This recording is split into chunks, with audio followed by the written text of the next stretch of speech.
होलकर की जय। लोक माता देवी अहिल्याबाई होलकर की जय। लोक माता देवी अहिल्याबाई होलकर की जय। आपने 2 शब्द प्रकट करे अहिल्याबाई जयंती के ऊपर।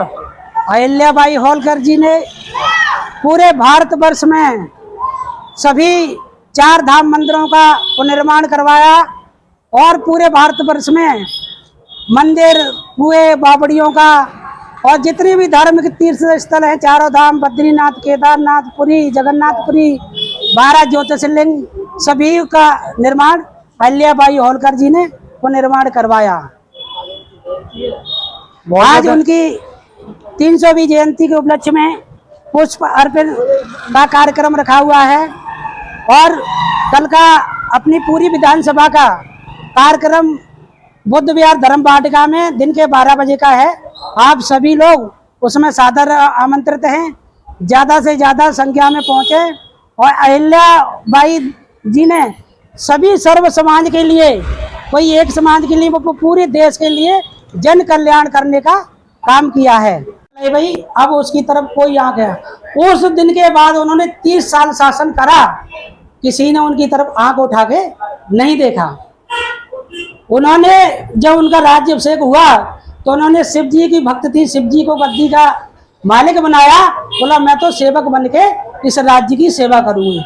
जहां भी मुगल उस दौर में, उस खंड काल में किसी मंदिर को तोड़ते, वो तुरंत उस मंदिर की बनवाती। मतलब चाहे सोमनाथ ले लो, चाहे बद्रीनाथ ले लो, चाहे पुरी ले लो, चाहे केदारनाथ हो, चारों दिशा में ऐसा कोई मंदिर नहीं है जिसका निर्माण अहिल्याबाई होलकर जी ने नहीं करवाया। जितनी भी राजा, जितनी भी बावड़ियां हुए, मतलब उनका मतलब एक ही था, सिर्फ प्रजा की सेवा करना। मैं तो सिर्फ सेवक है। और किससे करवाया? अपने राज्य कोष से ही। उन्होंने किसी का कोई जुल्म नहीं करा, कोई उन्हें। इसी में मतलब कहते हैं वहाँ की जो उस टाइम कुल देवी थी, उन्होंने उनकी परीक्षा लेनी चाहिए। वो एक बालक का गाय के बछड़े का रूप रख के, एक कहते हैं जहाँ से उनका लड़का गुजर रहा था, रथ पे गुजरा, उसके नीचे आ गया बछड़े के बेस में बन के। और इनका बेटा गया तुकोजी रहा तो उसके ऊपर पहिया रथ का चढ़ गया, रथ का पहिया चढ़ गया। वो तो निकल गए। गैया वहां तक आई, उनके महल तक।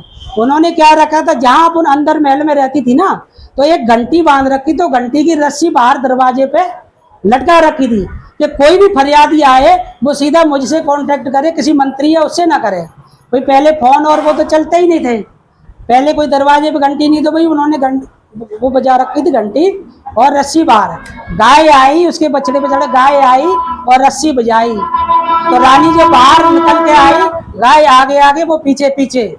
जब जाके देखा तो बछड़ा का पैर टूटा हुआ पड़ा था। तो उन्होंने अपने मंत्रियों से पता करो भाई अभी इस रास्ते से कौन गुजरा था। तो भाई सबने बताया, बोला जी और तो कोई नहीं गुजरा, अपना ही रथ गया है राज से और आपके वो गए हैं।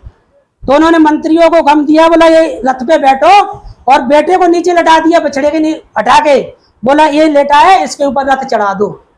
जब कोई भी तैयार नहीं हुआ तब उन्होंने रथ की बागडोर खुद संभाली और रथ को आगे बढ़ाया। जैसे ही गाय आगे अड़ गई, गाय ने मतलब उसके ऊपर पैर रखे बच्चे के अड़ गई और रथ को आगे नहीं चला है। तो सोने ने कहे माँ अब आप रुक जाओ। अब तो एक स्वयं माता जिसका बालक होया है वो भी ये कह रही कि मेरे बच्चे के साथ तो न तो हो गया, लेकिन आप ऐसा मत करो। माँ की ममता जागृत हुई, वहां से लोगों को इनको राजमाता से देवी अहिल्या देवी का नाम लगा। तो ऐसी उनकी महानता थी। बोलो अहिल्याबाई होलकर की। बहुत बहुत धन्यवाद जी, आपका 2 शब्द आपने प्रकट किया, इसलिए बहुत बहुत धन्यवाद।